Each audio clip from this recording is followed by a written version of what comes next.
ሰላም የአዲስ 24 ወዳጆች ኢትዮጵያ የራሷን ጎግል ካርታ ይፋ ስለማድረጓ መረጃዎችን አክለናል። ኢትዮጵያ ታይዋን የቻይና ግዛት መሆኗን ማሳወቋን ተከትሎ የታይዋን ምላሽ ምን እንደሚመስል በዝርዝር የምንመለከተው ጉዳይ ነው። በኢራን ህዝባዊ አመጽ የሚሻኮተው የዓለም የኃይል ሚዛን እንመለከታለን። ናና ሞክረኝ ያሉት የኮሎምቢያው መሪ ትራምፕ እግር ስር መውደቃቸውንም ተጨማሪ ጉዳዮችን ይዘናል። ውድ የቻናላችን ተከታዮች እስከ መጨረሻ ዜናዎቻችን አብራችሁን ቆዩ። ሌሎች ዜናዎችም እናደርሳችኋለን። ላይክ፣ ሼር እና ሰብስክራይብ አድርጉ።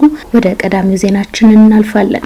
ኢትዮጵያ የራሷን ጎግል ካርታ ይፋ አድርጋለች። በአመቱ መጨረሻ 36 ከተሞች ላይ ተደራሽ ይደረጋል። የኢትዮጵያ ስፔስ ሳይንስና ጂኦስፔሻል ኢንስቲትዩት በ8 ከተሞች የዲጂታል አድራሻ ስርዓት መተግበሩን ማስታውቋል። በበጀት አመቱ አዳማ፣ ሐረር፣ ጅማ፣ ደብረ ብርሃን፣ ባህር ዳር፣ ጎንደር፣ ኮምቦልቻና ቢሾፍቱ ከተሞች ሙሉ በሙሉ ወደ ዲጂታል አድራሻ ስርዓት መግባታቸው ተቋሙ አስታውቋል። የዲጂታል አድራሻ ስርዓትን እስከ ተያዘው በጀት አመት መጨረሻ 36 ከተሞች ላይ ተደራሽ ለማድረግ እየተሰራ መሆኑ ተቋሙ አስታውቋል። የዲጂታል ኢትዮጵያ ግንባታ ለማፋጠን ቁልፍ ሚና የሚጫወተው የዲጂታል አድራሻ ስርዓት የቤት ቁጥርና ከጂፒኤስ እና ከዲጂታል ካርታ ጋር በማገናኘት ትክክለኛ መገኛን በቀላሉ ለማወቅ ያስችላል ተብሏል። አገልግሎቱ በድረገጽና በሞባይል መተግበሪያ የቀረበ ሲሆን መረጃው በየጊዜው የሚሻሻል መሆኑንም ተጠቁሟል።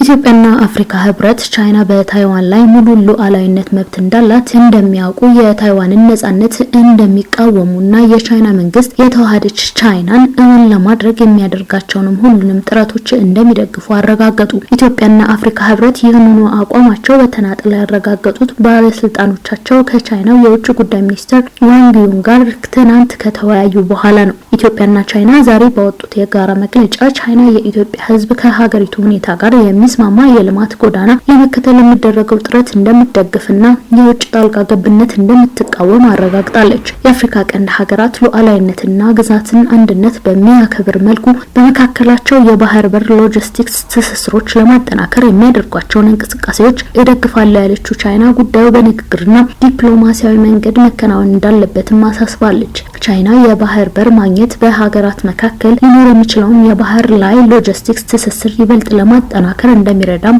አጽንኦት ሰጥታለች። ታይዋን የኢትዮጵያ መንግስት ታይዋን የቻይና ግዛት አካል ናት ማለቱ ሐሰተኛ አባባል ነው ስትል ተቃውማለች። ታይዋን ሶማሌላንድ በሚገኘው ኤምባሲዋ በኩል ዛሬ ባወጣችው መግለጫ የኢትዮጵያ መንግስት የቻይና ኮሚኒስት ፓርቲን ፕሮፓጋንዳ በመድገም ለቻይና መገበሩ በትልቅ አሳዝኖኛል ብላለች።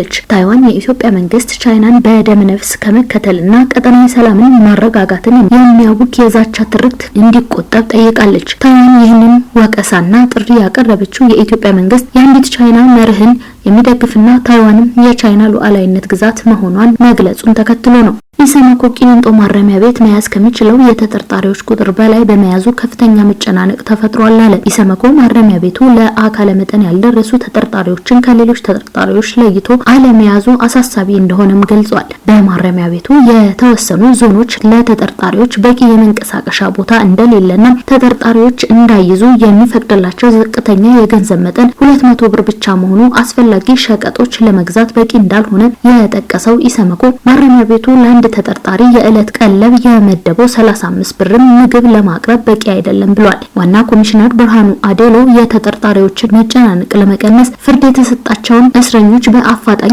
ወደ ቃሊቲ ከፍተኛ ጥበቃ ማረሚያ ቤት እንዲዘዋወሩ ቀደም ሲል የተላለፈው ውሳኔ በፍጥነት ይተግበር በማለት አሳስበዋል። ቀጥሎ ደግሞ ወደ ኢራን ዜና አልፋለሁ። ከኢራቅ፣ ሶሪያና ሊቢያ ያልተማሩት ኢራናውያን ሀገራቸውን ሊበትኗት ጫፍ ደርሰዋል። በኢራን በቀጠለው ተቃውሞ 8 ህጻናት ጨምሮ 45 ሰዎች በጸጥታ አካላት መገደላቸውም ተሰምቷል። ከፍተኛ ቁጥር ያለው ተቃዋሚዎች በኢራን ዋና ከተማና በሌሎች ከተሞች እየተስፋፋ ይገኛል። በቴህራንና ሁለተኛው የማሽሃድ ከተማ ሐሙስ አመሻሽ ላይ የተካሄደው ሰላማዊ ሰልፎች በጸጥታ ኃይሎች ለመበተን አስቸጋሪ እንዳደረገው ተመላክቷል። የኢራን መሪ አያቶላህ አሊ ካማኒ ከስልጣን እንዲወርዱና በስደት የሚገኙትን የቀድሞ የሻህ ልጅ ሬዛ ፓህላቪ እንዲመለሱ ሰልፈኞች ጠይቀዋል። በሀገሪቱ የተቀሰቀሰው ተቃውሞ ለ12ኛ ቀን የቀጠለ ሲሆን በ31ዱም የኢራን ግዛቶች ከ100 በላይ ከተሞች ተስፋፍቷል። እጅግ አሳዛኙ ነገር ይህ አመጽ የኢራንና ኢራናውያን ጠላት በሆነው የእስራኤሉ የስለላ ተቋም ሞሳድ የሚደገፍና ተቋሙ በይፋዊ ማህበራዊ ገጾቹ ሳይቀር በፋሪስ ቋንቋ በርቱ፣ አይዟችሁ፣ ከጎናችሁ ነን እያለ ጭምር መገኘቱ ነው። በኢራን የእስራኤል የስለላ ተቋም አስፈጻሚዎች ወይም የሞሳድ የግንኙነት መስመሮችና ሰላዮችን ሙሉ በሙሉ ማጽዳትም ተጀምሯል። በኢራን ሀገር አቀፍ በይነ መረብ ግንኙነትም ተቋርጧል። የስልክ መስመሮችም አቁመዋል። በርካታ ከተሞች ውስጥ የጠመንጃ ድምጽ እየተሰማ ሲሆን በበይነ መረብ ግንኙነት ሙሉ በሙሉ የኢራን መንግስት ድረገጾች እንኳን ኦፍላይን መሆናቸው ታውቋል። የኢንተርኔት መዘጋትን ተከትሎ ኤሎን መስክ የስታርሊንክ ኔትወርክን በሀገሪቱ ውስጥ ተቃዋሚዎች በነጻ እንዲጠቀሙትም ከፍቷል። እርምጃው የተወሰደው ከጥቂት ቀናት በፊት ይፋዊ ማስታወቂያ ሳይሰጥ ቢሆንም የተቃዋሚዎቹ መሪዎች ከትናንት ወዲያ ማታ ስለ ጉዳዩ በይፋዊ ህጋዊ ወይም ግልጽ መረጃ ተሰጥቷቸዋል። እንደ ሮይተርስ ዘገባ ከሆነ በኢራን እየተስፋፋ ያለው ተቃውሞ የገዢዎችን ህጋዊነት አደጋ ላይ ጥሏል። በኢራን የተለያዩ ከተሞች የተንቀሳቀሰውና በፍጥነት እየተስፋፋ ያለው ህዝባዊ ተቃውሞ የሀገሪቱ እስላማዊ የስልጣን መዋቅር ለአመታት ካጋጠሙት ሁሉ የከፋ የህጋዊነት ቀውስ ውስጥ እንዲወድቅ ማድረጉን ነው። መጀመሪያ በኢኮኖሚ መላሸቅና በኑሮ ውድነት ሰበብ የተጀመረው ተቃውሞ አሁን ወደ ፖለቲካዊ ጥያቄዎች ተቀይሮ የገዢውን ስርዓት መውደቅ እስከ መጠየቅ ደርሷል። አሜሪካ ግሪንላንድን ከዴንማርክ ለመንጠቅ ለዜጎች የገንዘብ ክፍያ ለመስጠት አቀደች። የዋይት ሀውስ ባለስልጣናት ስትራቴጂካዊ ጠቀሜታ ያላትን ግሪንላንድን የግዛታቸው አካል ለማድረግ ለደሴቲቱ ነዋሪዎች የነፍስ ወከፍ የገንዘብ ስጦታ ስለመስጠት እየተመካከሩ መሆኑን ተሰምቷል። ይህ እርምጃ በሉዓላዊነትና በደህንነት ረገድ በአውሮፓውያን ሀገራት ዘንድ ከፍተኛ ድንጋጤን ፈጥሯል። አሜሪካ ግሪንላንድ ከዴንማርክ ተገንጥላ ከአሜሪካ ጋር እንድትቀላቀል ለማሳመን ለእያንዳንዱ ነዋሪ ከ10 እስከ 100 ሺህ ዶላር የሚደርስ የጥሬ ገንዘብ ክፍያ ለመስጠት መነጋገሯም የውስጥ ምንጮች ጠቁሟል። የግሪንላንድ ህዝብ ቁጥር 57 ሺህ ገደማ በመሆኑ ከፍተኛ የክፍያ መጠን ተግባራዊ ከሆነ አሜሪካ እስከ 6 ቢሊዮን ዶላር ወጪ ልታደርግ ትችላለች። የግሪንላንድ ጠቅላይ ሚኒስትር ጄንስ ፍሬድሪክ ኒልሰን ይህ ቅዠት ይብቃ ሲሉ በጽኑ ተቃውሟል። የዴንማርክና የአውሮፓ መሪዎችም የአሜሪካ ግፊት በጋራ አውግዘዋል። ፕሬዚዳንት ትራምፕ ግሪንላንድ በማዕድን ሀብቷና በአርክቲክ ቀጠና ባላት ስትራቴጂካዊ ቦታ ሳቢያ ለአሜሪካ ደህንነት ወሳኝ መሆኗ ደጋግመው ገልጸዋል።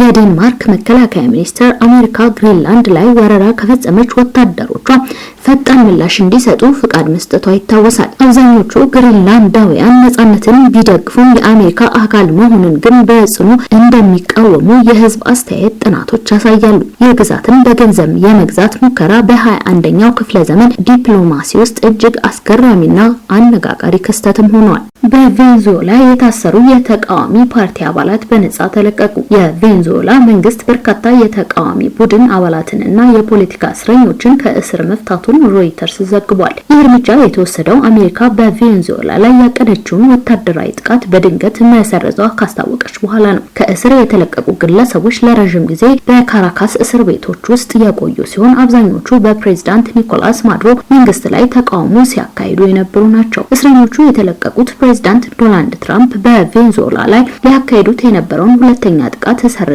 ከሀገሪቱ ጋር ትብብር መጀመራቸውን ከገለጹ ከሰዓታት በኋላ ነው። የተቃዋሚው መሪዎች የእስረኞቹን መፈታት በበጎ ቢመለከቱትም አሁንም በርካታ የፖለቲከኛ እስረኞች በእስር ቤቱ እንደሚገኙ በማስታወስ ሁሉም እንዲፈቱ ጥሪ አቅርበዋል።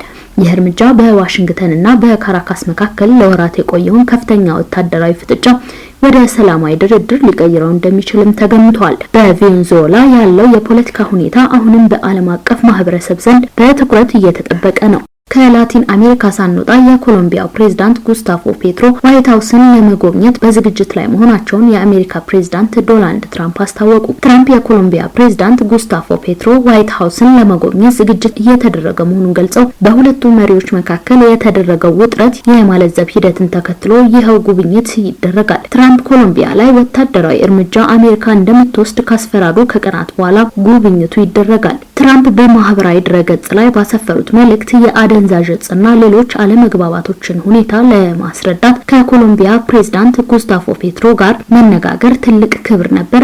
የአነጋገር ጥሪውን አደንቃለሁ። እናም በቅርብ ጊዜ ውስጥ ፕሬዝዳንት ጉስታቮ ፔትሮን ለማግኘት እጠባበቃለሁ ሲሉ ትራምፕ በማህበራዊ ሚዲያ ላይ ጽፈዋል። በዋሽንግተን ለሚደረገው ስብሰባ ዝግጅት እየተካሄደ ነው ሲሉም አክለዋል። የኮሎምቢያው መሪ ከትራምፕ ጋር ውይይት እንደሚደረግም አረጋግጠዋል። ፔትሮ በዋናው ከተማ በቦታ በተካሄደው የድጋፍ ሰልፍ ላይ ለተሰበሰቡት ደጋፊዎቹ ሲናገሩ ፕሬዝዳንት ከሆነ በኋላ ለመጀመሪያ ጊዜ በስልክ ተነጋግረናል ሲሉ የሁለቱ ሀገራት ውይይት ዳግም እንዲጀመር ጠይቀዋል። ትራምፕ ባለፈው ሳምንት የኮሎምቢያን መሪ ማስረጃ ሳያቀርቡ በአደንዛዥ እጽ አዘዋዋሪነት ተሳትፈዋል ሲሉም ከሰዋል። ውድ የአዲስ 24 ዜና ተከታታዮቻችን የእስካሁኑ ዜናዎች ያደመጣችሁትን ይመስል ነበር። ቻናላችንን ሰብስክራይብ፣ ሼር፣ ላይክ በማድረግ ቤተሰብ ሆኑን እንላለን። መልካም ጊዜ ይሆንላችሁ።